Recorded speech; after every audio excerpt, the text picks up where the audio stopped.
வணக்கம். முதல் பார்வை நிகழ்ச்சியில் மறுபடியும் உங்களை சந்திக்கிறதுல ரொம்ப மகிழ்ச்சி. இன்றைய நிகழ்ச்சியில் என்னோடு உரையாடுவதற்காக பேராசிரியர் ராமசாமி அவர்களும் எழுத்தாளர் எஸ் ராமகிருஷ்ணன் அவர்களும் நம்ம அரங்கத்துக்கு வந்திருக்கிறாங்க. வணக்கம். என்னோட கருத்து உங்களுடைய கருத்து என்னுடைய கருத்தை விட மாறுபட்டு இருந்தாலும் உங்களுடைய கருத்தை வெளிப்படுத்தும் உங்களுடைய உரிமைக்காக நான் உயிரையும் கொடுப்பேன் அப்படிங்கிறத கருத்துரிமைக்கான முக்கியமான மேற்கோளாக எல்லாரும் சொல்லுவாங்க.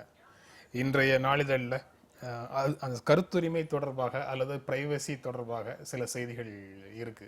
அதை பற்றி பேசலாம்னு நினைக்கிறேன், விரிவாக பேசலாம்னு நினைக்கிறேன். சத்தீஸ்கர் அரசாங்க IAS அதிகாரி ஒருவர் அவருடைய ஃபேஸ்புக் போஸ்டில் அவர் போட்ட ஒரு பதிவு காரணமாக பணியிட மாற்றம் செய்யப்பட்டிருக்கிறார் அப்படின்னு ஒரு செய்தி வருது.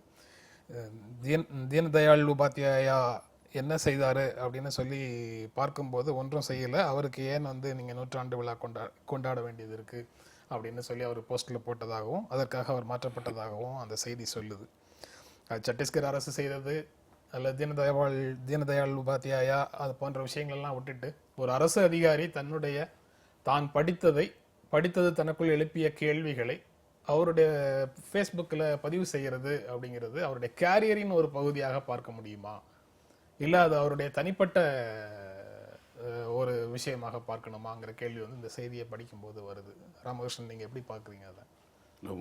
இந்த மாதிரி ஃபேஸ்புக் மாதிரியான சமூக ஊடகங்களை பொறுத்த மட்டும் அது பெரும்பாலும் ஒருத்தருடைய தனிப்பட்ட வாழ்க்கையை, அவரோட அபிப்பிராயங்களை, அவர் படித்ததை பார்த்ததை பகிர்ந்து கொள்ளக்கூடிய ஊடகமாக தான் இருக்குது. தனிப்பட்ட முறையில் டைரி எழுதுனதுக்கு பதிலாக இப்போ டைரி எழுதி நம்ம உங்க கூட பகிர்ந்துக்கிறோம், கொஞ்சம் பேரோட நண்பர்களோட பகிர்ந்துக்கிறோங்கிறத தாண்டி அதற்கு வேற ஒன்றும் சிக்னிஃபிகன்ஸ் முக்கியத்துவம் இல்லை. இது மாதிரியான ஒரு IAS அதிகாரியாக இருந்தாலோ அல்லது ஒரு முக்கியமான பொறுப்பில் இருந்தாலோ அவங்களுக்கு எந்த வழிமுறையும் இல்லை. அவங்க இதில் பகிர்ந்து கொள்ளலாமா கூடாதா, பகிர்ந்து கொள்வதாக இருந்தால் எதெல்லாம் பகிர்ந்து கொள்ளணுங்கிறத பற்றி அப்படி எந்த வழிகாட்டுதல்களோ நெறிமுறைகளோ நம்மகிட்ட இல்லை. பொதுவாக இந்த மாதிரியான பகிர்ந்து கொள்ளப்படக்கூடிய செய்திகள் எல்லாமே அவர்களுடைய அனுபவத்திலிருந்து அவர்களுக்கு தோணக்கூடிய எண்ணங்கள்லேருந்து உருவாகிறது தானே. அதுக்கு ஒருத்தர் பணியிட மாற்றம் செய்யப்பட்டிருக்காருன்னா இது முழுக்க அரசியல் காரணங்களுக்காக செய்யப்படக்கூடியது தான். இதெல்லாம் தாண்டி ஒருத்தர் அவர் ஒரு அரசு பொறுப்பில் இருந்தால் கூட அவருக்குன்னு சொல்லி ஒரு தனிப்பட்ட எண்ணங்களோ அவருடைய வாசிப்பு அனுபவங்களோ இருக்காதா என்ன? அதை நம்ம ஏன் ஒடுக்குமுறை பண்ணணும்? இன்னொன்று, அவருடைய பணிங்கிறது, அரசு பணிங்கிறது வேற, அவருக்கு இருக்கக்கூடிய எண்ணங்கள், அவருக்கு இருக்கக்கூடிய இந்த மாதிரி மாற்று சிந்தனைகள்ங்கிறது வேற தானே. அதை நம்ம ஒடுக்க முடியாது இல்லையா? ஒரு வகையில் பார்த்தா இது ஒரு கருத்தியல் ரீதியான ஒடுக்குமுறைன்னு தான் சொல்லுவேன். அரசினுடைய வழிகாட்டுதலுக்கு மாறாக அவருடைய பணியில் ஏதாவது இருந்தால் அதை பற்றி அதன் மீது நடவடிக்கை எடுக்கலாம். அவருடைய கருத்துக்காக நடவடிக்கை எடுக்கிறது சரியில்லை அப்படிங்கிறது தான் நம்ம. ஆமாம், அது ஒரு கருத்தியல் ஒடுக்குமுறை தானே. நீங்கள் எப்படி பார்க்குறீங்க? ஒரு அரசாங்க அதிகாரி அல்லது ஒரு பொதுத்துறை நிறுவனங்களில் வேலை பார்க்குற நபர்களுக்கு சில கட்டுப்பாடுகள் இருக்குது. ஆனால் அந்த கட்டுப்பாடு அப்படிங்கிறது ஒரு பொது வெளியில் அவர் வேலை பார்க்குற இடத்துல நடக்கக்கூடிய அல்லது எடுக்கக்கூடிய முடிவுகளை சில விஷயங்களில் வெளியே சொல்லக்கூடாது, இல்லை சொல்ல முடியாது. அப்படியான விஷயங்களை நீங்கள் சமூக ஊடகங்களில் வெளியிடுறது தடுக்கப்படலாம். ஆனால் அதை தாண்டி ஒரு தேச அளவில், மாநில அளவில் சில விஷயங்களை மக்களோட பகிர்ந்துக்கிறது அப்படிங்கிறதுக்கு ஒரு பல்கலைக்கழக பேராசிரியருக்கு அல்லது பெரிய அதிகாரிகளுக்கு அல்லது கீழே சாதாரண ஊழியராக இருக்கக்கூடிய சொந்த கருத்துடைய ஒரு மனிதனுக்கு உரிமை இருக்குது. அதை தடுக்கிறதுக்கு அரசாங்கத்தினுடைய எந்த விஷயமும் தடையாக இருக்கக்கூடாது, அது நிறுவனத்தினுடைய கட்டுப்பாடுகள் கூட இருக்கக்கூடாது. அப்படி இருக்கிறது அப்படிங்கிறது ஒரு விதத்தில் கருத்துரிமையை பறிக்கிற ஒரு விஷயம்தான். இந்தியாவில் வேணால் தொடர்ந்து இந்த மாதிரி விஷயங்கள் நடந்துக்கிட்டே இருக்கு.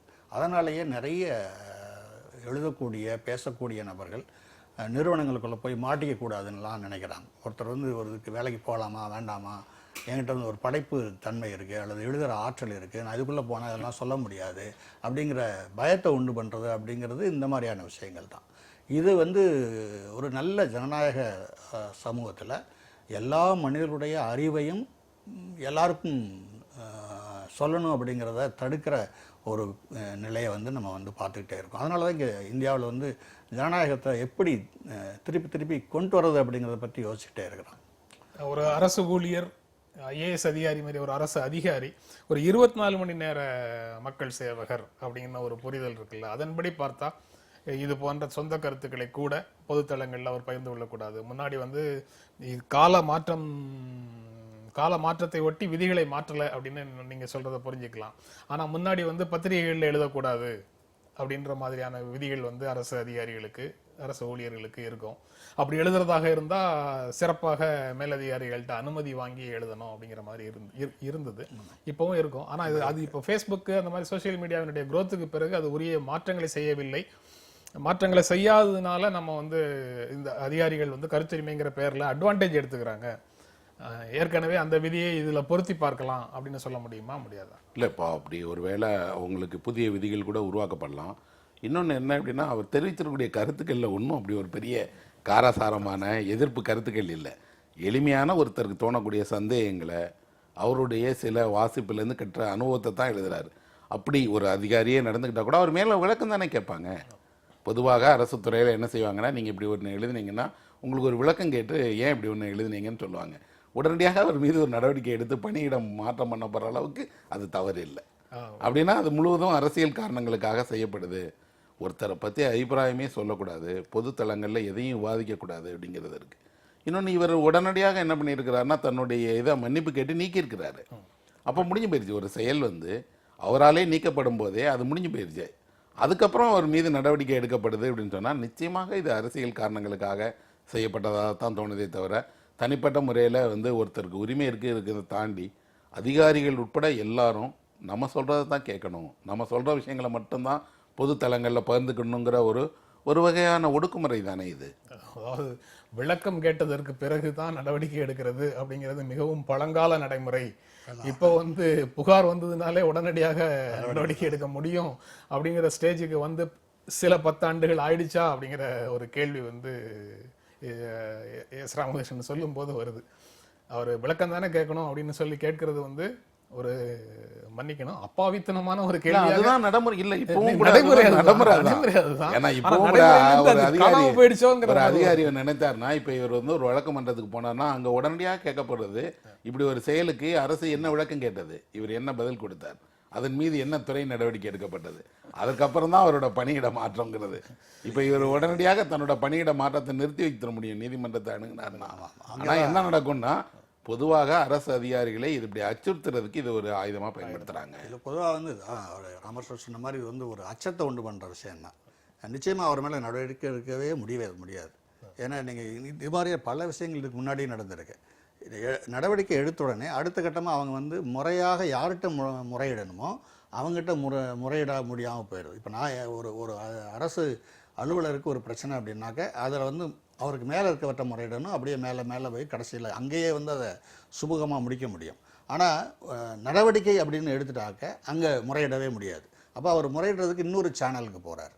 அப்போது அரசினுடைய இன்னொரு பகுதியாக நீதிமன்றத்துக்கு தான் இந்தியாவில் போக வேண்டியது இருக்குது. நீதிமன்றம் ஒன்று நேரடியாக அந்த கேள்வி கேட்கும், அப்புறம் இந்த நடவடிக்கை முழுக்க நீதிமன்றத்துக்கும் அரசாங்கத்துக்குமான பிரச்சனையாக மாறிடும். அப்போ எதை தடுக்கணும்னு நினச்சாங்களோ அது இன்னும் ரொம்ப பெருசாகி வந்து பலரும் வாதிக்கிற ஒரு விஷயமா மாறிடும்.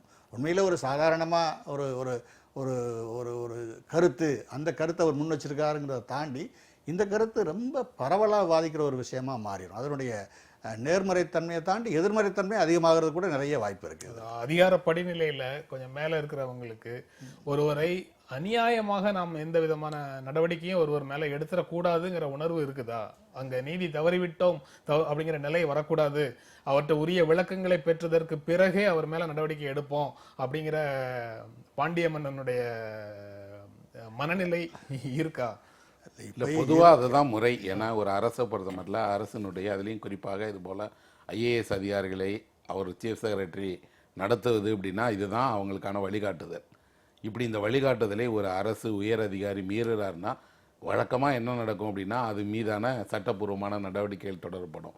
இப்போ இப்படி ஒருத்தர் வந்து ஏதோ ஒரு கருத்து தெரிவித்தாருங்கிறதுக்காக இவ்வளோ வேகமாக நடவடிக்கை எடுக்கிற அரசு எவ்வளவோ அதிகாரிகள் மீது தவறான குற்றச்சாட்டுகள் இருக்குது. அந்த அதிகாரிகள் மீது குற்றச்சாட்டுகளை சொன்னவர்களும் உயர்ந்த பொறுப்பில் இருக்கிறவங்க, நீதிபதிகள் தெரிவிக்கிறாங்க, பாராளுமன்றத்தில் கூட எம்பிக்கள் தெரிவிக்கிறாங்க. இன்னும் சொல்லப்போனால் பொது ஊடகங்களில் பல்வேறு துறையை சார்ந்தவர்கள் மிக மோசமான அபிப்பிராயங்களை எல்லாம் தெரிவிச்சிருக்காங்க. நமக்கு கடந்த காலத்திலையும் தெரியும், சமகாலத்திலையும் சரி, பத்திரிகைகளில் அவங்க தெரிவித்த வாசகங்களை படிக்கிறோம். ஒரு நடவடிக்கை எடுக்கலையே. ஆனால் அந்த முறைகேடுகள் அல்லது அந்த தவறுகள் எல்லாம் வந்து அதிகாரத்தில் மேலே இருக்கிறவங்களுக்கு ஒரு தவறாகவோ முறைகேடாகவோ தெரியல. நடவடிக்கை எடுக்கப்படலையே, யார் மீதும் எந்த நடவடிக்கை எடுக்கப்படலை. சில ஐஏஎஸ் அதிகாரிகள் மீது வந்து வெவ்வேறு குற்றச்சாட்டுகள் இருக்குது. அந்த குற்றச்சாட்டுகளுக்கு உள்ளான அதிகாரிகள் மீது ஏதாவது நடவடிக்கை எடுக்கப்பட்டிருக்காங்களா? இல்லை. அப்போ நமக்கு தெரியுது இது மாதிரியானது. அதுலேயும் குறிப்பாக இப்போ இந்த இவர் மீது எடுக்கப்பட்டிருக்க நடவடிக்கைங்கிறது வெறுமனாக இது வந்து ஒரு குறிப்பிட்ட தலைவருக்கு எதிராக இவர் வந்து பேசுறாருங்கிற மாதிரி புரிந்து கொள்ளப்பட்டிருக்குங்கிறது தான் ஒரு அரசியல் திரிபு தான். யாரோ ஒருத்தர் தலைவருக்கு எதிராக பேசுறாருன்னு புரிந்து கொள்ளப்படுகிறதுங்கிறது ஒரு பார்வை. அந்த மாதிரி நம்ம ஒரு ஆட்சி ஒரு மாநிலத்தில் இருக்கக்கூடிய ஆட்சி அல்லது ஒரு நாட்டில் இருக்கக்கூடிய ஆட்சி யாரை ஒரு ஐக்கானாக முன்னிறுத்துகிறதோ, திருவுருவாக முன்னிறுத்துகிறதோ, அவர்களுக்கு எதிரான கருத்துக்களை அரசு இயந்திரத்தில் இருக்கக்கூடியவர்கள் யார் வேண்டுமானாலும் தனிப்பட்ட முறையில் பேசிடக்கூடாது, அந்த புனித பிம்பத்தை காப்பாற்ற வேண்டும் அப்படிங்கிற ஒரு தேவை வந்து ஆட்சியில் இருக்கிறவங்களுக்கு இருக்கா? அது இப்போ சமீபத்தில் அந்த மாதிரி ஒரு போக்கு வந்து வளர்ந்துருக்கு. இதுக்கு ஒரு 10 வருஷத்துக்கு முன்னாடியெல்லாம் அப்படியெல்லாம் இல்லை. இப்போ நம்ம இந்தியாவில் வந்து காந்தியை வந்து எவ்வளோ விமர்சனம் பண்ணியிருக்கிறோம், நேருவை விமர்சனம் பண்ணியிருக்கிறோம், எல்லா தலைவர்களையும் விமர்சனங்களுக்கு பிறகுதான் அவர்களுடைய புகழும் வளர்ந்திருக்கு. அவங்க நன்றாக புரிந்து கொள்ளப்பட்டிருக்கார்கள். ஆனால் விமர்சனம்ங்கிறது புரிந்து கொள்வதற்கான வாய்ப்பு அப்படிங்கிறத எப்போ நீங்கள் வந்து மறுக்கிறீங்களோ அப்போ அந்த தலைவரை நீங்கள் வந்து ஒரு புனிதர்களாக இல்லாமல் ஒரு கடவுள் நிலைக்கு உயர்த்த பார்க்குறீங்க. தலைவர்கள் கடவுள்களாக ஆக்கப்படுறதுங்கிறது எப்பொழுதுமே ரொம்ப ஆபத்தானது. அது அந்த அந்த நிலையிலேருந்து தான் நீங்கள் கேள்விக்கு அப்பாற்பட்ட மனிதன் அப்படிங்கிறதுக்குள்ளே கொண்டு போகிறீங்க. இது இன்னும் நான் வேற இன்னொன்று சொல்ல வேண்டும். இப்போ அரசாங்கம் நடவடிக்கை எடுக்குது அப்படிங்கிறது, அரசாங்கமோ ஒரு நிறுவனமோ நடவடிக்கை எடுக்கிறது அப்படிங்கிறது, அரசாங்கம்ங்கிறது ஒன்றும் ஒரு அமைப்பு இல்லை. அதுக்கு சில நபர்கள் இருப்பாங்க. அந்த நேரடியாக அடுத்தடுத்த கட்டம்ங்கிற முறையில் போனால் அது வந்து முறைப்படியான நடவடிக்கை. அது இல்லாமல் இது வந்து வர்ற சேனல்ஸ் வந்து வேறையாக இருக்கும். இந்த மாதிரி இப்படி எழுதிட்டாரு அப்படின்னு சொல்கிறது வந்து ஒரு முறைப்படியான பார்வையாக இல்லாமல் இன்னொரு ஒரு அது எப்படி சொல்கிறதுனாக்கா ஒரு மறைமுகமான ஒரு வழியாக இருக்கும். அப்படி யாராவது சொல்லியிருப்பாங்க. அங்கே வந்து தண்டிக்கப்படுறதுங்கிறது முறைப்படியான தண்டனையாக இல்லாமல் போயிடும். இதெல்லாம் நடவடிக்கை எடுக்கக்கூடிய ஒரு குற்றமா? இதுக்கெல்லாம் போய் ஏன் நடவடிக்கை எடுக்கிறீங்கன்னு சொல்லி அதிகாரத்தில் மேலே இருக்கக்கூடியவர்களோட சில சமயங்களில் விவாதிக்கக்கூடிய ஒரு வாய்ப்பு கிடைக்கும் போது அவங்க சொல்றது, இந்த நிறுவனத்திற்கு என்று அல்லது இந்த அரசுக்கு என்று தனியாக காது கண்ணுன்னு ஏதாவது இருக்கா? இல்லை. உங்களை போன்றவர்கள் உங்க கூட இருக்கிறவங்களே தான் வந்து இந்த மாதிரி விஷயங்களை எங்ககிட்ட புகாராக கொடுக்குறாங்க, அல்லது அதை பார்த்து வெளியில இருக்கிறவங்க புகாராக கொடுக்குறாங்க. அதன் மேல தான் நாங்க விசாரிக்கவோ நடவடிக்கை எடுக்கவோ தேவையாக இருக்குது. நாங்களாக வந்து ஏதாவது ஒன்றை படித்து விட்டு நாங்களாக நடவடிக்கை எடுக்கிறது இல்லை அப்படின்னு சொல்றாங்க. கிட்டத்தட்ட அதைத்தான். அப்புறம் இந்த நிறுவனத்தில் நடவடிக்கைங்கிறது உடனடி நடவடிக்கை அப்படிங்கிறது எப்போ நடக்கும் அப்படின்னா, ஒன்று அந்த நிறுவனத்துக்கு மிக மோசமான ஒரு கெட்ட பேர் இதனால் வந்துருக்கும் அப்படின்னாக்கா அது நடவடிக்கை எடுக்கிறதுக்கு அனுமதி இருக்குது. அதே மாதிரி சட்டம் ஒழுங்கு, வன்முறை, இந்த மாதிரி தூண்டக்கூடிய பேச இருந்தால் முதல்ல நடவடிக்கை அப்புறமேல் விசாரணைன்னு கூட பண்ணுறதுக்கு இங்கே அனுமதி இருக்குது. ஆனால் இதெல்லாம் சாதாரண விஷயம். ஒரு கருத்து இது. இந்த ஒரு முன்வைக்கப்படுகிற தலைவர் என்ன செய்து விட்டார் அப்படிங்கிற ஒரு கேள்விங்கிறது அவர் சொந்த தனி மனித கருத்து. அந்த கருத்து நிச்சயமாக பெரிய வன்முறையை தூண்ட போகிறதில்ல, எதுவும் செஞ்சிட போகிறதில்ல. அதுக்காக வந்து ஒருத்தரை வந்து இடம் மாறுதல் செய்கிறது அப்படிங்கிறது, அதுவும் உயர் அதிகாரி, ஐஏஎஸ் அதிகாரி, அவரை போய் இடம் மாறுதல் செய்கிறதுங்கிறது வந்து அவ்வளவு சரியானதாக எனக்கு தோணலை. இல்லை, இப்போ இந்த இதை பார்த்தீங்கன்னா இவர் மீது இப்படி இது வந்து ஒரு சர்ச்சைக்குரிய விஷயம்னு சொல்லி யார் புகார் சொன்னான், அந்த சொன்ன நபர் யார், அந்த புகார் வந்து அது மீது விசாரிக்கப்பட்டதா, அப்புறம் இந்த புகாரை பல்வேறு தரப்பினர்கள் எப்போது தெரிவிச்சிருக்கிறாங்களா? அந்த செய்தியிலேயே இருக்கு என்னென்னா, புகார் தெரிவித்தவரும் ஒரு அரசியல் கட்சியை சேர்ந்தவர், அந்த அரசியல் கட்சியை சேர்ந்தவர் அந்த குறிப்பிட்ட அதிகாரியோட என்ன விதமான பிரச்சனை இருக்காரு, எதுக்காக இது வந்து புகாரை தெரிவிக்கிறாரு, அப்புறம் இது புகார் தெரிவிக்கிற அளவுக்கு அவருக்கு என்னதை தோணுச்சு, இதுக்கு விளக்கம் கொடுக்கலாம் தானே. ஒருவேளை அந்த அதிகாரிக்கே இவர் ஒரு விளக்கம் கொடுக்கலாம். ஃபேஸ்புக்குங்கிறது தெரியும், பெரும்பாலும் இது மாதிரி ஒருத்தர் பேசினாங்கன்னா அது சார்ந்தவர்கள் பலரும் பதில் சொல்லுவாங்க, ஒரு சர்ச்சை உருவாகும். அதெல்லாம் தாண்டி அது வந்து ஒரு பொழுதுபோக்கு ஊடகமாக தான் பெரும்பாலும் பயன்படுத்தப்படுது. அவரவருக்கு தோன்ற விஷயங்களை ஒரு டீ கடை பெஞ்சில் உட்காந்து பேசுகிற மாதிரி தான் பேசுகிறாங்களே தவிர அது ஒரு பெரிய ஆய்வுபூர்வமாலாம் நடக்கலை. நான் ஊடகத்துக்கு வர்றதுக்கு முன்னால் நான் ஒரு அரசு நிறுவனத்தில் வேலை பார்த்தேன். அவர் இன்னும் பல்கலைக்கழகத்தில் வேலை பார்த்தாரு. ஒவ்வொருவருடைய உணர்வு மட்டம்ங்கிறது வெவ்வேறு தளங்களில் இருக்கும். அவர் சொல்கிற பல விஷயங்கள் வந்து எனக்கு புரியாமல் கூட இருக்கலாம். புரியாதது வந்து நான் தவறாக புரிஞ்சுக்கிட்டு அவர் போடுற ஃபேஸ்புக் போஸ்ட்டுக்கெல்லாம் நான் வந்து பல்கலைக்கழகத்துல புகார் கொடுத்துட்டு இருந்தேன்னா என்னுடைய புகாரை ஏற்று பல்கலைக்கழகம் நடவடிக்கை எடுத்துட்டு இருந்ததுன்னா இதை மாதிரி ஒரு மோசமான நடைமுறை எதுவுமே இருக்க முடியாது. உங்களுடைய எழுத்துக்களுடைய தீவிரம் புரியாத ஒரு சாதாரண ஒரு கட்சி தொண்டர் அல்லது ஒரு நகரத்தில் இருக்கக்கூடிய செயலாளர்கள்ங்கிற பொறுப்பில் இருக்கிறவர் உங்களுடைய தீவிரத்தன்மையோ உண்மையான பொருளோ புரியாம மேலோட்டமாக அதை புரிஞ்சுட்டு இது வந்து தேசவிரோதமான கருத்து அப்படின்னு ஒரு புகாரை கொடுத்தாருன்னா அதன் மேல நடவடிக்கை எடுக்கிறதுக்கு உடனடியாக அதிகாரத்தில் இருக்கிறவங்களும் வந்தாங்கன்னா அது எவ்வளவு தவறானது அப்படிங்கறத தான் இதெல்லாம் காட்டுது. அதனால புகார் யார் கொடுக்குறாங்க, அது எந்த உணர்வு மட்டத்துல இருந்து வருதுங்கிறது அது ரொம்ப முக்கியமான ஒரு விஷயம். குறிப்பா நீங்க பேசுனீங்கல்ல, இப்போ ஒரு எழுத்துக்கு எதிராக வந்து புகார் கொடுக்கறது, அதை ஒரு சட்டம் ஒழுங்கு பிரச்சனையா பாக்குறதுங்கிறது நமக்கு ஏற்கனவே தமிழ்நாட்டில் நடந்திருக்கு. இப்போ எனக்கு சில கூட அனுபவங்கள் இருக்கு, என்னை மாதிரி ஆசிரியர்களுக்கு நிறைய அனுபவங்கள் இருக்குது. நான் வந்து ஒரு கருத்தை வந்து வகுப்புல பேசிட்டு இருக்கும்போது அந்த கருத்துல இருக்கிற ஒரு வாக்கியத்தை எடுத்துக்கிட்டு சில மாணவிகள் அல்லது மாணவர்கள் கூட வந்து அதை தவறாக புரிஞ்சுக்கிடலாம். அதுக்காக நடவடிக்கை எடுத்ததுன்னா சிக்கலாயிரும். அப்போ மொத்த வகுப்பு இருக்குது அல்லது மொத்தமாக ஒரு வாசிக்கிறாங்க. வாசகங்கிறது ஒரு பெரிய கூட்டம். ஒருத்தர் வாசிக்கிற வாசிப்பு வேற, ஒரு மாணவி அல்லது மாணவன் புரிஞ்சுக்கிறதுங்கிறது வேற. அப்போ விசாரணைங்கிறது தான் வந்து அவர் பேசுனது எந்த அர்த்தம், இவர்கள் புரிந்து கொண்டது எந்த நிலையில் அப்படிங்கிறத தெளிவுபடுத்தும். அதனால் விசாரிக்காமல் தண்டிக்கிறதுங்கிறது எந்த விதத்துலையும் வந்து சரியானதே கிடையாது. அதிகாரிகளுக்கு பிறகு இன்னொரு செய்தி வந்து even 10-year-old kids have a secret cyber life say study அப்படின்னு ஒரு செய்தி கொட்டரை ஒன்று வந்திருக்குது. அது நண்பர்களுடைய வீட்டில் நாங்கள் வந்து இணையத்துக்குள்ளே போகிறோம், நாங்கள் எதையெல்லாம் பார்க்கிறோம் என்பதை நாங்கள் வந்து அப்பா அம்மா கிட்ட பகிர்ந்து கொள்ள தேவையில்லை. அப்பா அம்மா போட்டிருக்கிற விதிகளை சுற்றி வளைத்து மீறுவதற்கு எங்களுக்கு தெரியும், அப்பா அம்மாட்டேருந்து அதை மறைப்பதற்கான திறன் எங்களுக்கு இருக்கு அப்படின்னு 10 வயது குழந்தைகள் உறுதியாக நம்புவதாக அந்த ஸ்டடி சொல்லுது. அதை எப்படி பார்க்குறீங்க? இல்லை, பொதுவாக நமக்கு வந்து இங்கே வந்து நம்ம ஊர்களில் அந்த வயதுக்குட்பட்டவர்கள் அவ்வளோ பயன்படுத்தலைங்க தான் உண்மை. ஆனால் அவங்க வந்து எதில் இணையத்தை அதிகம் பயன்படுத்துகிறாங்கன்னா கையில் இருக்கக்கூடிய செல்ஃபோன்களில் தான் அவங்க அதிகம் பயன்படுத்துகிறாங்க. அநேகமாக எல்லாரோட செல்ஃபோன்லேயும் இந்த இன்டர்நெட் வசதி இருக்குங்கிறதுனால செல்ஃபோனை பயன்படுத்தி தான் பொழுதுபோக்கு விஷயங்களை தான் அவங்க அதிகமான முறையில் பார்க்குறாங்க. என்னென்னா அந்த மாதிரியான ஒரு இணையத்தில் இருக்கக்கூடிய ஒரு பெரிய ஆபத்து பேரண்டல் கைடன்ஸ் அப்படின்னு சொல்லப்படக்கூடிய இதை பார்க்கலாம் இதை பார்க்கக்கூடாது அப்படிங்கக்கூடிய வரம்புகள் இல்லை. இப்போ அமெரிக்கா போன்ற ஒரு வளர்ந்த நாடுகள்லேயே என்ன பண்ணாங்கன்னா ஹாலில் தான் இன்டர்நெட்டை யூஸ் பண்ணணும் பிள்ளைங்கிறாங்க. ஹாலில் தான் இன்டர்நெட் இருக்குது, ஹாலில் தான் உட்காந்து அவங்க படிக்கணும், ஹாலில் இருக்கக்கூடிய கம்ப்யூட்டரில் தான் இன்டர்நெட் பயன்படுத்தணும், அவங்களோட தனி அறையில் இல்லை, ஒரு கட்டுப்பாடு இருக்குது. அப்புறம் அவங்க என்ன பண்ணாங்கன்னா இந்தந்த இணையதளங்களை பிள்ளைங்களை பார்க்கக்கூடாது அப்படிங்கிறதுக்கான லாக் போட்டு தான் வச்சுருக்காங்க. பள்ளியில் வச்சுருக்கிறாங்க, கல்லூரிகளில் வச்சுருக்கிறாங்க, தனிப்பட்ட வீடுகளில் கூட அவங்க விரும்பினால் கூட அதை தொடர்பு கொள்ள முடியாது. அந்த கட்டுப்பாடு நடைமுறைப்படுத்தப்படுது ஒரு சமூகத்தாலே. நம்மகிட்ட அப்படி எதுவுமே இல்லை. எல்லாம் தாண்டி நீங்கள் ஒரு சாதாரணமாக ஒரு திரைப்பட பாடலை பார்க்குறதுக்கு ஒரு குழந்தை வந்து இணையத்தை தேடினா கூட அதில் நிறைய ஆபாசமான படங்கள் செய்திகள் வெளியாகுது. அதை தடுக்கவே முடியல நம்மளால். அப்போ நமக்கு தெரியுது இந்த சந்தையை பயன்படுத்துகிறவங்க யார். அப்புறம் இந்த மாதிரி குழந்தைங்களுக்கு வந்து இதை நமக்கு முழுக்க தடுக்க முடியாது. ஏன்னா இது அவங்க சூழல்லேருந்து உருவாகக்கூடிய அவங்க பெற்றோர்கள்ட்ட மூத்தவர்கள் பயன்படுத்துறதுலேருந்து உருவாகக்கூடிய பாதிப்பு. நெறிப்படுத்துறதுக்கு என்ன செய்ய போகிறோம்? இதை ஆக்கப்பூர்வமாகவே செய்யலாமே. இதே குழந்தை கையில் 10 வயசில் இதை கொடுத்து, இப்போ நான் என்ன பண்ணுறேன் அப்படின்னா 10 வயசுக்கு குழந்தை கையில் இதை கொடுத்து அவர்கள் ஒருபோதும் பார்க்க முடியாத அவ்வளோத்தையும் நான் காட்டுறேன். அமேசான் கார்டிலேருந்து அவங்க பார்க்க முடியாத வரலாற்று தகவல்கள்லேருந்து எல்லாத்தையும் நான் நேரில் பார்க்குறேன். இப்போ 360 டிகிரியில் வந்து எல்லா உலகத்தினுடைய முக்கிய இடங்களையும் பார்க்க முடியுது. அதெல்லாம் குழந்தைங்களை நம்ம பார்க்க வைக்க முடியுது. இணையத்தை யார் பயன்படுத்துகிறாங்க, எப்படி பயன்படுத்துகிறாங்க, அது எப்படி அறிமுகமாகுது, என்ன வரம்புகள் இருக்குது, அதுக்கு என்ன தடைகள் இருக்குங்கிறது தான் முக்கியம்.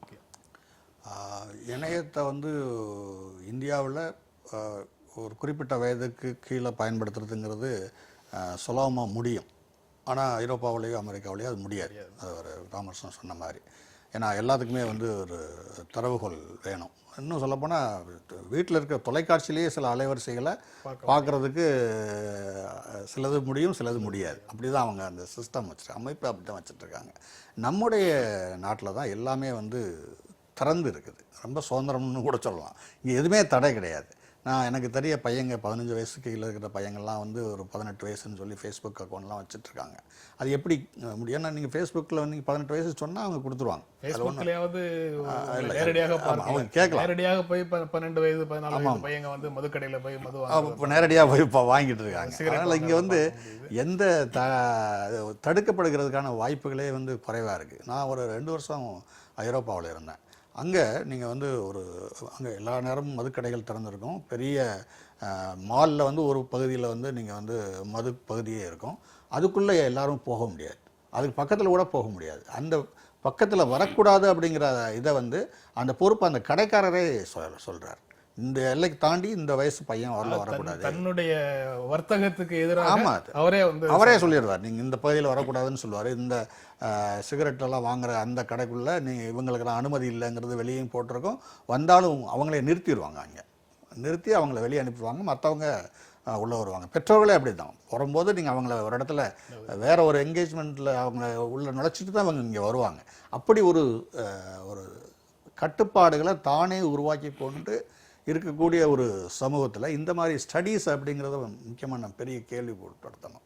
ஏன்னா இது எதுக்காக இப்படி பண்ணுறாங்க?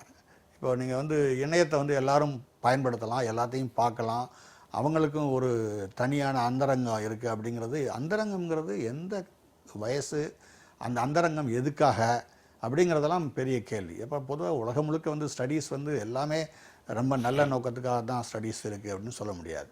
ஏதாவது ஒற்றை நோக்கத்தை வச்சுக்கிட்டு வந்து ஸ்டடீஸ் நடத்துவாங்க. அப்படிப்பட்ட ஸ்டடீஸ் வந்து அது குறிப்பிட்ட எல்லையோடு அங்கேயே நிறுத்தணும். அதை உலகத்துக்கே பொதுவாக அல்லது ஒரு நாட்டுக்கே பொதுவாக அந்த நாட்டில் எடுத்த அந்த முடிவு இந்த நாட்டுக்கும் பொருந்தும் அப்படின்னு சொல்கிறதெல்லாம் வந்து ஒரு சமூக தளத்தில் வந்து ஏற்க முடியாது.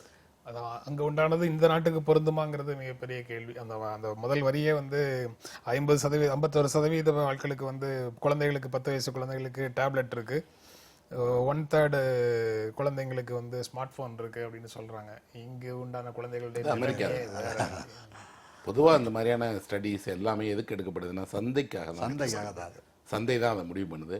மறைமுகமாக இது வந்து திருப்பவும் குழந்தைகளை இதை நோக்கி ஈர்ப்பை உருவாக்குறதுக்கு தான். உங்கள்கிட்ட ஒரு வேலை இல்லையா, நீங்கள் இதை பயன்படுத்துகிற சிரமம் இருக்கா அப்படிங்கிறது தான். சந்தை தான் இந்த மாதிரியான புள்ளி விவரங்களை வந்து எப்போயும் தயாரிக்குது, விநியோகம் பண்ணுது. உண்மையில் இதில் ஒன்று மாதிரி குழந்தைகள் மீதோ அவங்களோட ஆளுமை உருவாக்குறதுலையோ கல்வியிலையோ அக்கறை உள்ளவர்களாக இருந்தால் அவங்க இந்த விஷயத்தை வேறு விதமாக அணுகுவாங்க. என்னென்னா நான் எப்போதுமே தொழில்நுட்பத்தை குழந்தைகள்ட்ட இருந்து விலக்கி வைக்கணுங்கிறவன் இல்லை, அவர்களுடைய தேவைக்கு எப்படி அறிமுகப்படுத்தலாம். ஏன்னா இப்போ குழந்தைங்களுடைய நீங்கள் ஒரு எல்கேஜி யூகேஜி குழந்தைங்களுக்கே போனீங்கன்னா அவங்க வந்து ஸ்மார்ட் கிளாஸ் நடத்துகிறாங்க. அது இணையத்தை தொடர்பு கொண்டு நடத்தப்படுற வகுப்பு தான். அப்போ அந்த குழந்தைங்களுக்கு இணையத்தினுடைய பயன்பாடு எல்கேஜி யூகேஜிலேயே தெரிஞ்சிருச்சு. பாடல் பார்க்குறாங்க, கதை கேட்குறாங்க, இயற்கை காட்சிகளை பார்க்குறாங்க, விலங்குகளை பற்றி படிக்கிறாங்க, எல்லாத்துக்கும் இணையத்தை பயன்படுத்துகிறாங்கல்ல. அதே குழந்தை வீட்டுக்கு வந்து இதே காட்சிகளை இணையத்தில் தான் பார்க்க விரும்புது, பார்க்குறாங்க நிறைய வீட்டில் குழந்தைங்களை. அப்போ நம்ம என்னென்னா இந்த கல்வி சார்ந்ததாகவே அவர்களுக்கு அறிமுகப்படுத்தலாம். ஆனால் அப்படி அறிமுகப்படுத்தலை. நாம் தான் என்னென்னா அவங்கள பொழுதுபோக்கு விஷயங்களுக்கானது தான் இணையம், அதில் சினிமா பார்க்கலாம், பாட்டு கேட்கலாம், அதில் இந்த மாதிரியான தடை செய்யப்பட்ட விஷயங்களை தெரிஞ்சுக்கிறதுக்கான ஒரு வழிமுறையாக தான் பார்க்குறமே தவிர அது இல்லை. அதனோட ஒரு பகுதி தான் அது. இன்னொரு பக்கம் இந்த இணையத்தை கொண்டு நீங்கள் என்னெல்லாம் செய்யலாங்கிற சாத்தியங்களை இந்த பிள்ளைங்களுக்கு சரியாக அறிமுகப்படுத்தினா அதில் அவங்க போவாங்க. நாம் செய்ய தவறுன விஷயம் என்னென்னா நம்ம இணையத்தை ஒன்று குழந்தைங்களை விட்டு முழுக்க துண்டிச்சிட்டிங்கன்னா திருட்டுத்தனமாக தானே செய்வாங்க. அப்புறம் இன்னொரு விஷயம், இப்போ நீங்கள் வந்து ஐரோப்பாவிலேயோ அமெரிக்காவிலேயோ குழந்தைங்களுக்கு ஒரு குறிப்பிட்ட வயசுக்கு பிறகு அப்பா அம்மா கூட படுக்கக்கூடாது. அவங்களுக்குன்னு தனி அறை இருக்கும். அந்த தனி அறைக்குள்ளே அவங்களுக்கான உலகம் வந்து உருவாக்கப்பட்டிருக்கும். பொம்மைகள், புத்தகங்கள், அங்கேயும் தொலைக்காட்சி. அந்த தொலைக்காட்சிக்குள்ளே என்னென்ன சேனல் தெரியும் அப்படிங்கிறது முடிவாயிருக்கும்.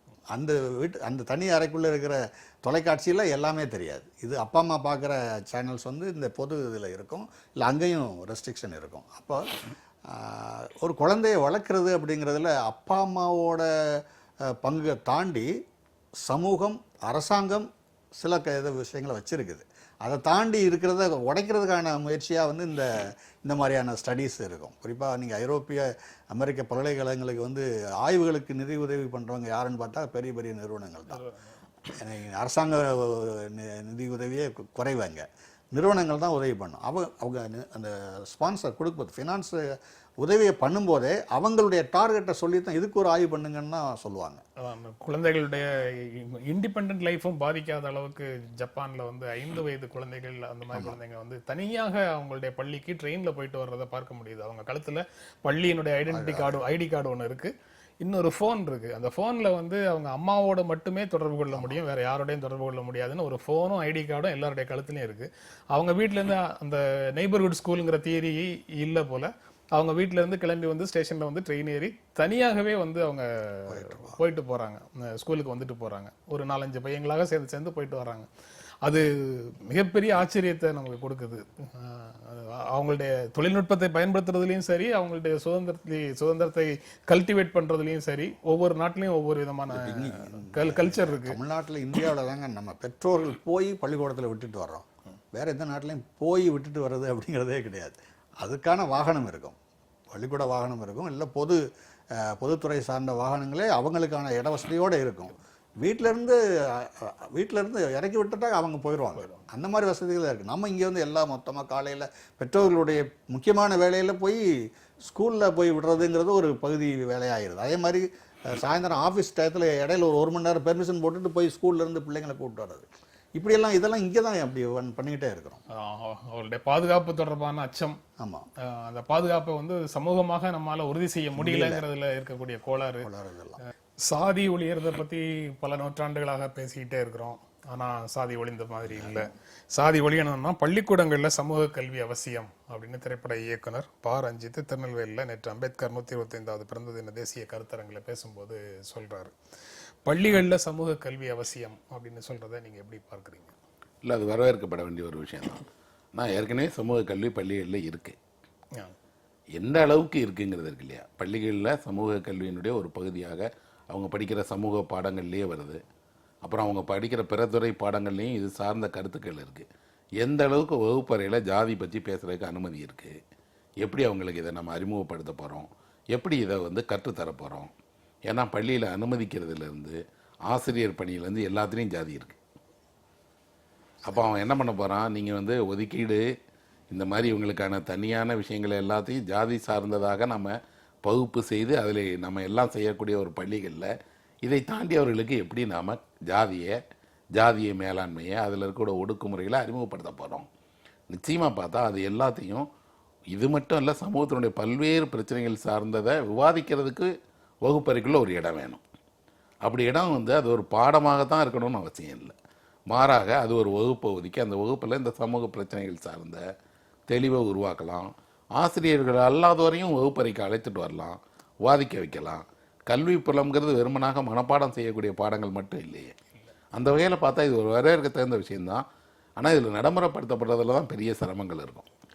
அதாவது இப்போ இருக்கிற கல்விக்குள்ள சமூக கல்வி அப்படிங்கிறது எப்படி இருக்குது அப்படின்னா, பாடத்திட்டங்கள்லாம் நான் கொஞ்சம் பார்த்துருக்கிறேன். அது பள்ளி கல்வியிலிருந்து உயர்கல்வி வரைக்குமே வந்து அந்த சமூக கல்வி அப்படிங்கிறது சமூகம் எவ்வாறு இருந்தது அப்படிங்கிறத பற்றி தனித்தனியாக இருக்கிற மாதிரியாக தான் பேசுகிறாங்க.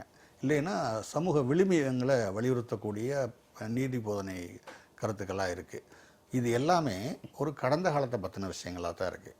நிகழ்காலத்தில் நம்முடைய சமூகம் எவ்வாறு இருக்கிறது, நம்முடைய அண்டை வீடு அல்லது நம்முடைய தெரு, நம்முடைய ஊர், நம்முடைய கிராமம், அதுக்குள்ள சமூகம் எவ்வாறு ஒன்றோடொன்று முரண்படுவதாகவும் ஒன்றுபடுவதாகவும் இயங்கி கொண்டு இருக்கிறது அப்படிங்கிற மாதிரியான ஒரு கல்வி வந்து தொடக்க கல்வியிலிருந்து உயர்கல்வி வரைக்குமே இல்லை. இன்னும் சொல்லப்போனால் வந்து சோசியாலஜி அப்படிங்கிற அந்த டிசிப்ளின் வந்து இந்தியாவுக்குள்ள ஒரு இந்திய மயமாக ஆகவே இல்லை. அது உயர்கல்வியில் ரிசர்ச்சில் ஆகிருக்குது.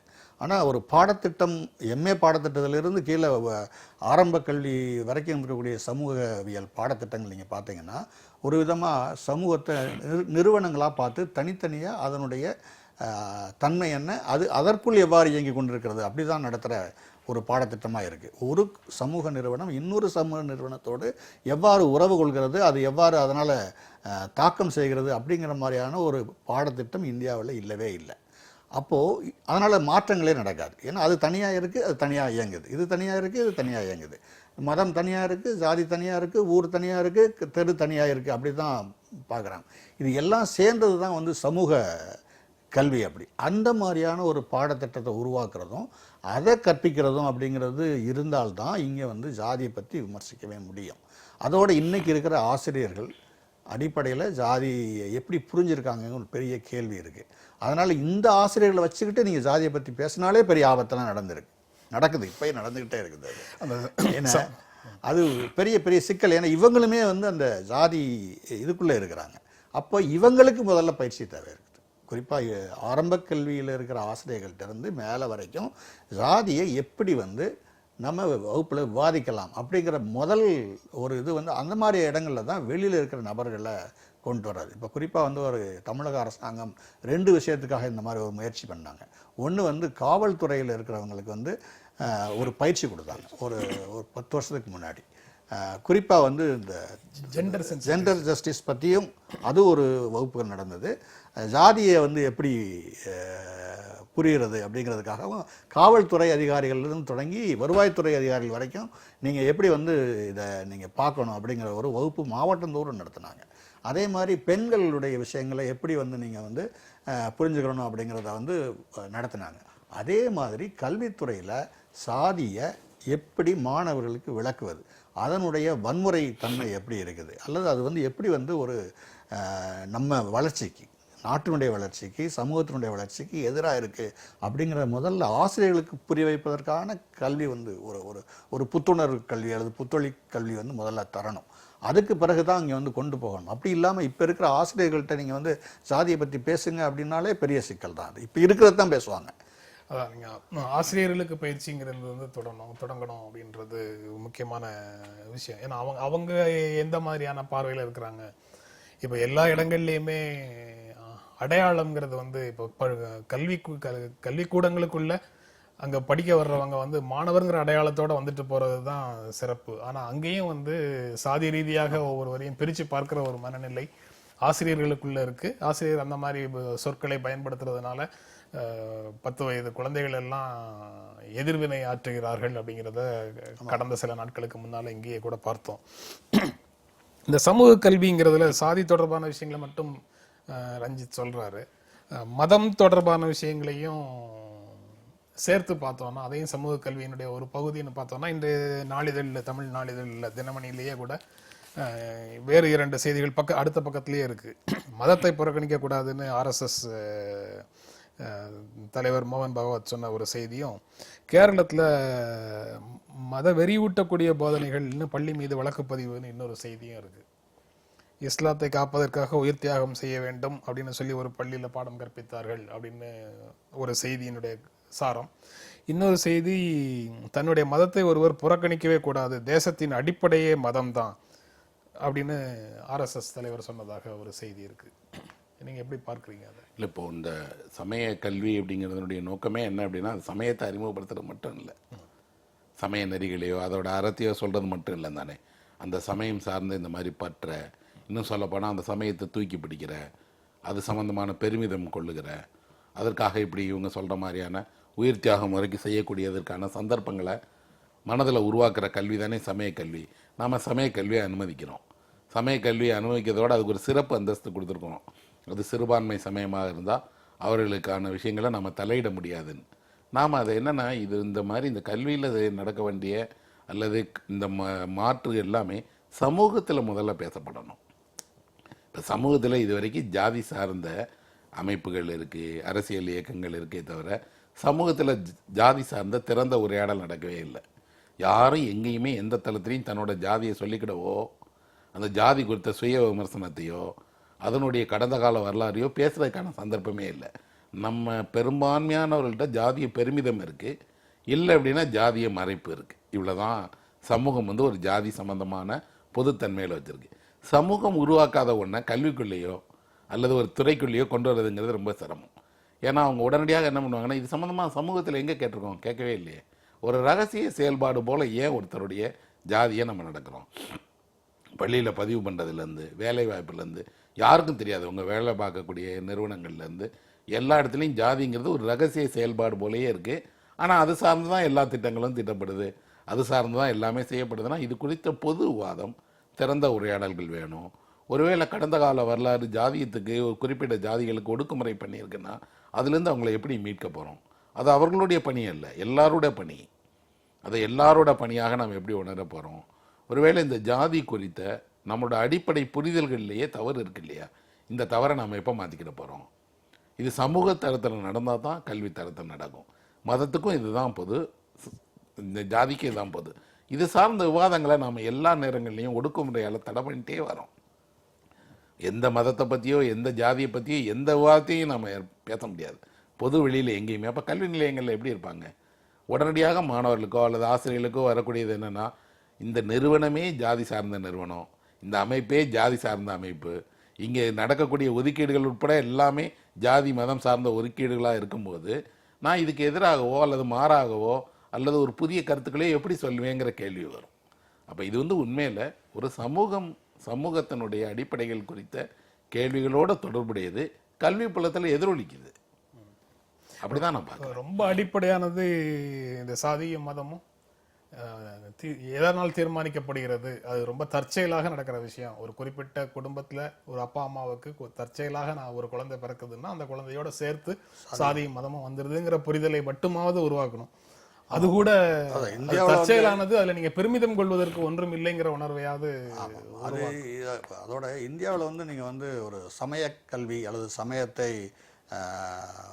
பழகுதல், சமயத்தோடு இருத்தல் அப்படிங்கிறதுல ஜாதியோடு இருத்தல் அப்படிங்கிறதும் சேர்ந்துருது. அது பொதுவாகவே எந்த சமயமாக இருந்தாலும் சரி, அது கிறிஸ்தவமாக இருந்தாலும் சரி, இஸ்லாமியமாக இருந்தாலும் இந்துவாக இருந்தாலும் எல்லாருமே வந்து சாதியை புறந்தள்ளிட்டு ஒரு சமயத்தை வந்து பழகுதல் அப்படிங்கிறது முடியாது.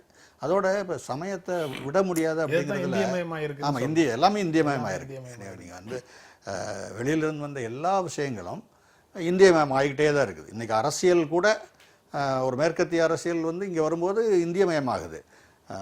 உலகமயம் கூட இங்கே வரும்போது இந்தியமயமாக தான் ஆகுது. ஏன்னா நீங்கள் இந்த பெஸ்ட் குவாலிட்டி ப்ராடக்ட் இங்கே விற்பனைக்கிற பதிலாக இந்தியாவுக்கு ஏற்ற பொருள்கள் உற்பத்தி ஆகுது ஒரே விஷயத்தில். அதான் தான் இந்தியமயமாதல் அப்படின்னு சொல்கிறோம். அதோட எனக்கு அந்த ஆர்எஸ்எஸ் தலைவர் சொல்கிற ஒரு விஷயத்தில் சமயத்தை வந்து புறக்கணிக்க முடியாது அப்படின்னு சொல்கிறது, அதை பற்றி நம்ம வந்து விவாதிக்கணும். ஏன்னா சமயங்கிறது வந்து ஒரே இது இல்லை. அவர் என்ன நினைக்கிறாரு அப்படின்னு எனக்கு தெரியல. எல்லா சமயத்துக்கும் ஒரு 2-3 பரிமாணங்கள் இருக்குது. ஏன்னா மனுஷனுக்கு வந்து வாழ்க்கையில் அவனுடைய நிகழ்காலம் ஒன்று இருக்குது, அப்புறம் வந்து அவனுடைய மரணத்துக்கு பின்ன ஒன்று இருக்குது. இப்போ எல்லா சமயங்களும் பார்த்திங்கன்னா அதனுடைய கேள்வியே மரணத்துக்கு பின் மனிதனுடைய நிலை என்ன அப்படிங்கிறது தான் சமயத்தினுடைய மிக முக்கியமான கேள்வி. அந்த பகுதி அதுக்காக நிகழ்கால வாழ்க்கையை எப்படி அமைச்சுக்கிறது, உன்னுடைய மரணத்துக்கு பின்னான வாழ்க்கைன்னு ஒன்று இருக்குது, அது வந்து சரியாக இருக்கணும் அப்படின்னா உன்னுடைய இப்போ இருக்கிற வாழ்க்கையை நீ எப்படி அமைச்சுக்கிறணும் அப்படிங்கிறது. இதுதான் மனித வாழ்க்கையினுடைய ஒரு பயணம். அது அப்போ இதெல்லாம் பேசணும். இந்த மாதிரியான சமய பிரச்சனையெல்லாம் நம்ம பேசித்தான் ஆகணும், புறக்கணிக்கவே முடியாது. அப்புறம் வந்து ஒரு சமயத்துக்கு வந்து நிறைய அன்றாட நிகழ்ச்சிகள் இருக்குது.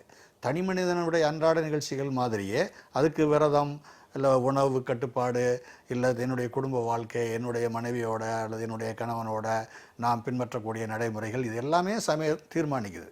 அதே மாதிரி ஒரு மனிதன் கூட்டமாக சேர்வது, அதில் வந்து பங்கெடுக்கிறது, அதுக்கும் சமயம் சில விதிகளை வச்சுருக்குது. இப்போ திருவிழாக்கள் நடத்துகிறாங்க, ஒரு சடங்குகள் நடக்குது, இல்லை காது குத்துறதுக்காக இங்கேருந்து உறவினர்களோட போகிறாங்க, இது எல்லாமே சமய நடவடிக்கைகள் தான். இது எல்லாத்தையும் வந்து விடுறதா, அதில் எந்த அளவுக்கு வச்சுக்கிறது? சில குடும்ப ரீதியான சடங்குகள் வந்து சாதி ரீதியானதா சமயம் சார்ந்ததா அப்படிங்கிற கேள்வி வந்து அது இருக்குது. ஏன்னா இப்போ நீங்கள் வந்து இப்போ நம்முடைய ஒவ்வொரு மனுஷனுக்கும் இப்போ எனக்கு வந்து என்னுடைய குலதெய்வம்னு ஒன்று இருக்குது, அப்புறம் வந்து எங்கள் ஊர் தெய்வம்னு ஒன்று இருக்குது. இதை தாண்டி ஒரு பொதுவாக எல்லாரும் கொண்டாடுகிற ஒரு தெய்வம்னு இருக்குது. நான் வந்து இப்போ என்னுடைய பேருக்கு பின்னாடியே அப்படி இருக்கும், எல்லாருக்கு பின்னாடியே அப்படி இருக்கணும். இப்போ நான் வந்து எங்கள் ஊர் திருவிழாவுக்கு எங்கே இருந்தாலும் நான் வந்து வந்துடணும் அப்படின்னு எனக்கு ஒரு மனசு நடந்துகிட்டே இருக்கும். வைகாசி மாதம் எங்கள் ஊரில் ஒரு திருவிழா வருஷம் நடத்துவாங்க, அதுக்கு நான் எங்கே இருந்தாலும் போகணும். பாண்டிச்சேரியிலேருந்து நான் போயிருக்கிறேன், எங்கேயாவது வெளியூருக்கு போனால் கூட அதுக்காக நான் போயிடுவேன். அதே மாதிரி எங்கள் குலதெய்வ திருவிழா ஒரு 10 வருஷத்துக்கு ஒரு தடவை நடத்துவாங்க, அதுக்கு நான் போவேன். இதெல்லாம் வந்து பங்கெடுத்துக்கிட்டே தான் இருக்கிறோம், அதெல்லாம் விடுறதே இல்லை.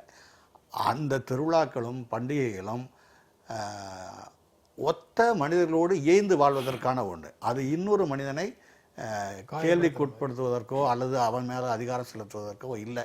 நீங்கள் நடைமுறையில் இந்தியாவில் நடக்கக்கூடிய எல்லா திருவிழாக்களும் குடும்ப விழாக்களும் எல்லா ஊர் விழாக்களும் அப்படி தான் இருக்குது. ஆனால் இப்போ என்ன ஆகுது அப்படின்னா இந்த விழாக்களும் பண்டிகைகளும் அடுத்தவருக்கு நான் யார், நான் எப்படி இதில் மேலானவன் அப்படிங்கிறத காண்பிக்கிற ஒன்றாக மாறிக்கிட்டே இருக்கு.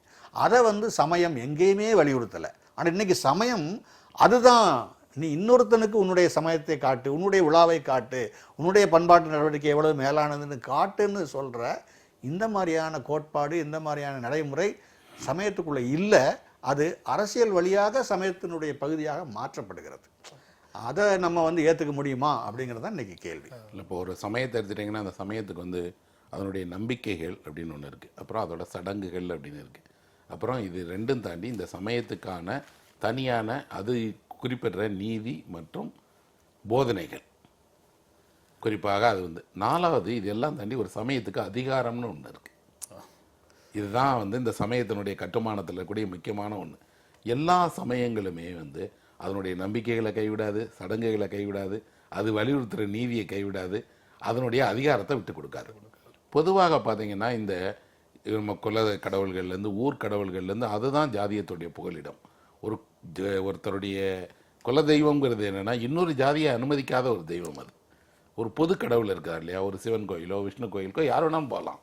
ஆனால் ஒரு கருப்பசாமி கோயிலை திறந்த வெளியில் இருக்குது, கோயில் இல்லை, ஆனால் இன்னொரு ஜாதியை சேர்ந்தவர் கும்பிட முடியாது, அனுமதிக்கப்பட மாட்டாங்க.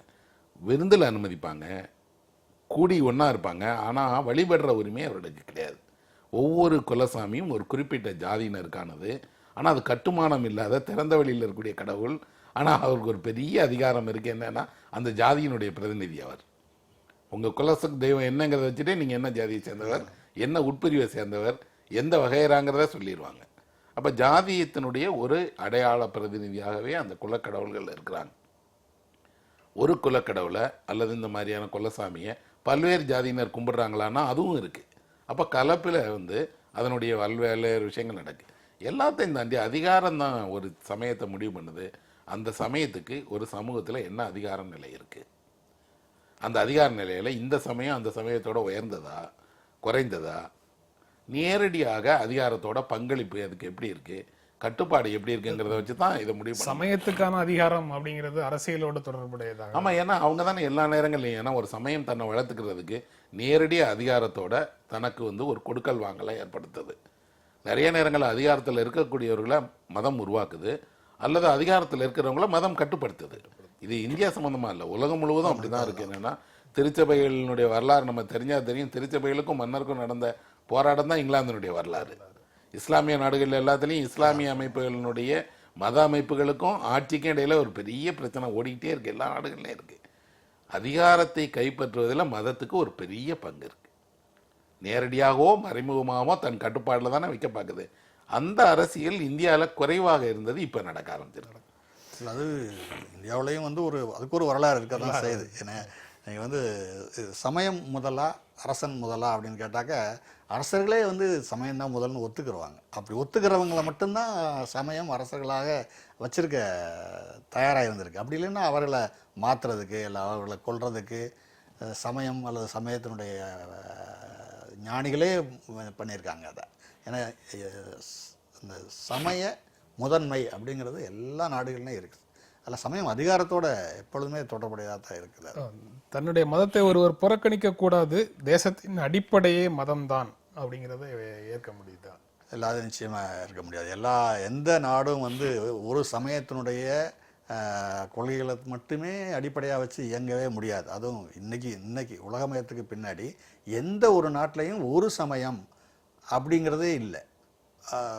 பல சமயங்களுடைய விஷயங்கள் தான் வந்து சேர்ந்து தான் ஒரு அரசை உருவாக்குது. அதனால் ஒரு தேசத்தையும் உருவாக்குது. தேசங்கிறதும் அரசுங்கிறதும் ஏறத்தாலும் இன்றைக்கி ஒன்றா இருக்குது. ஏன்னா அரசு வேற இல்லை, தேசம் வேற இல்லை. அப்போது அரசு வந்து மக்களால் உருவாக்கப்படுகிற அரசு, பலவிதமான பன்மைத்தன்மையுடைய மனிதர்களால் உருவாக்கப்படுகிற அரசு ஒற்றை தேசமாகவும் இருக்க முடியாது. அதுவும் வந்து ஒரு பன்மை தேசமாக தான் இருக்க முடியும், அது பன்மை பண்பாடாக தான் இருக்க முடியும். அதனால் இந்த தேசத்தினுடைய சமயம் இது, அதை நீங்கள் கேள்வி கேட்கக்கூடாது அப்படின்னு சொல்கிறது சரியாக இருக்க முடியாது.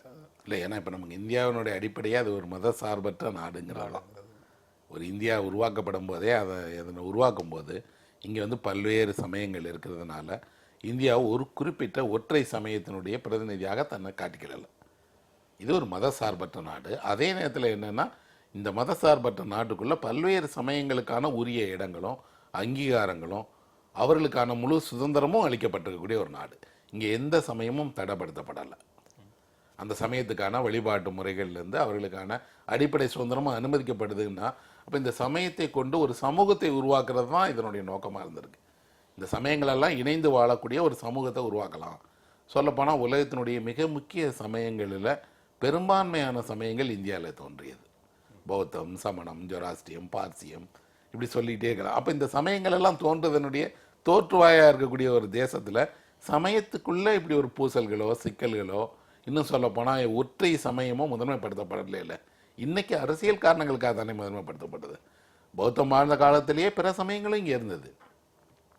அப்போ வெவ்வேறு காலகட்டத்தில் நம்ம இந்தியாவினுடைய வரலாறை படிக்கும்போது நமக்கு தெரியுது, இங்கே சமயம் பல்வேறு நேரங்களில் அதனுடைய எழுச்சியை கண்டிருக்கே தவிர அந்த எழுச்சி சார்ந்த ஒரு நேரடி அரசியலை, ஒற்றை சமயத்தை முன்வைக்கிற ஒரு பெரிய அதிகாரத்தை நோக்கி உருவாகலை.